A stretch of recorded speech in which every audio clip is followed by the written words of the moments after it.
Bienvenidos a este contenido de Introducción al Periodismo con la profesora Lisbeth Rosillón y su estudiante Omar Muñoz de la Universidad Ilustre del Zulia de la Facultad de Humanidades y Educación.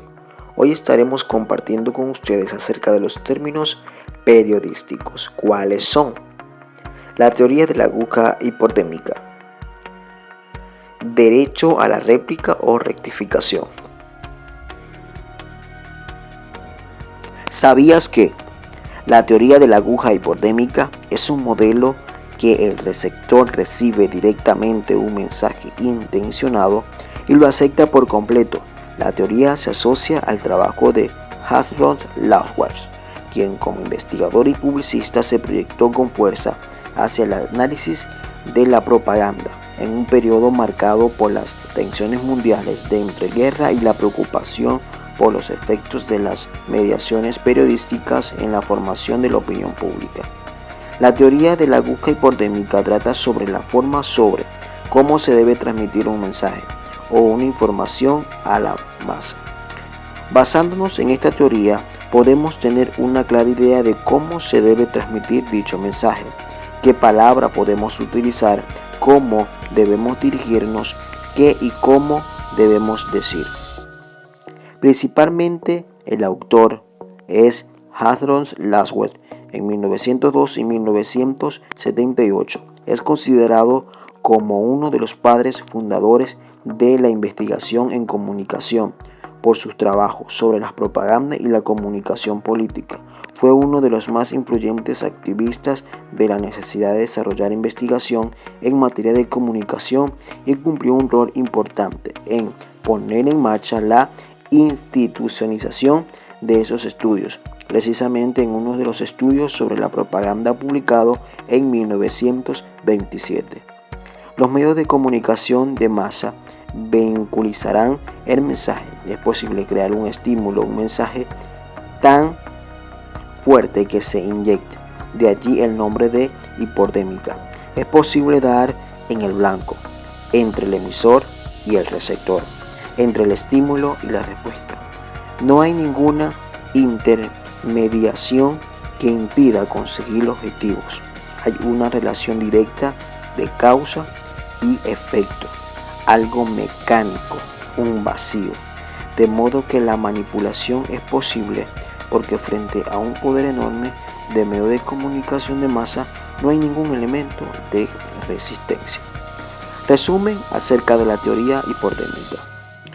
Es la forma de cómo se debe transmitir un mensaje o una información a las masas.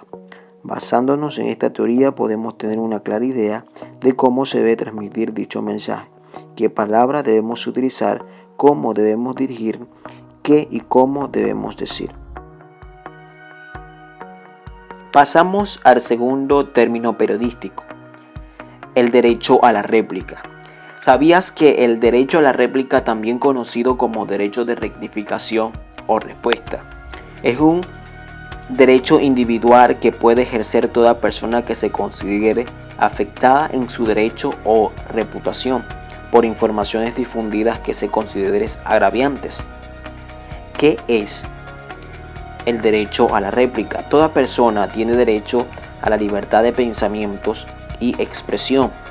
Este derecho comprende la libertad de buscar, recibir y difundir informaciones e ideas de toda índole, sin consideración de frontera, ya sea oralmente, por escrito o en forma impresa o artística, o por cualquier otro procedimiento de su elección.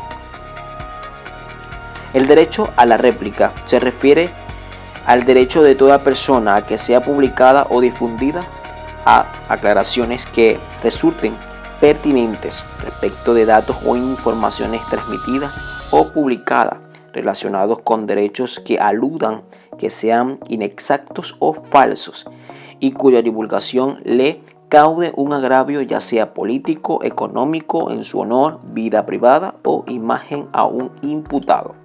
En el ámbito procesal hace referencia al derecho concedido al autor en una demanda civil o de trabajo de aclarar su contenido, una vez más conocido por la contestación del demandado. En el derecho parlamentario, la réplica es la facultad de un parlamentario para preguntar o repreguntar a un miembro de gobierno durante su comparecencia. La réplica forma parte de la secuencia de un debate a la pregunta de un legislador. Sucede la respuesta del miembro del gobierno, a la que puede seguir la réplica del parlamentario. ¿Cómo plantear las preguntas de una réplica? La réplica, opción A. La réplica tiene que realizarse sobre argumentos o datos previamente citados por las alternativas contrarias y que sean relevantes para la proposición que se defiende. Las preguntas nunca deben plantearse con argumentos que no se hayan desarrollado previamente. B. El discurso del oponente puede presentar partes confusas, bien por accidente o por su redacción. La réplica da la oportunidad de aclararla. C. Si se conoce una imprecisión en las evidencias o pruebas de las partes alternativas, la réplica da la oportunidad de hacerlo evidentemente ante el jurado. D. La réplica puede utilizarse para anticipar una línea de defensa propia. E. La réplica puede usarse para responder a un ataque a la proposición que se defiende. F. Nunca se debe plantear una pregunta si no se conoce su respuesta. G. Se buscarán preguntas cuyas respuestas sean lo más breve posible. El resumen acerca del derecho a la réplica. Entonces se refiere al derecho de que toda persona sea publicada o difundida. En el ámbito procesal hace referencia al derecho concedido al autor de una demanda civil o de trabajo. En el derecho parlamentario, la réplica es la facultad de un parlamentario para repreguntar a un miembro de gobierno durante su comparecencia acerca de una forma o un debate o la pregunta a un legislador. La fuente principal es en el artículo 2 de la Ley de Reglamentos del artículo 60, párrafo primero de la Constitución Política de los Estados Unidos Mexicanos en materia del derecho de réplica. Berlín, Valenzuela, Francisco, Diccionario Universal del Término Parlamentario. Cámara de Diputados del H, Congreso de la Unión, México, 1997.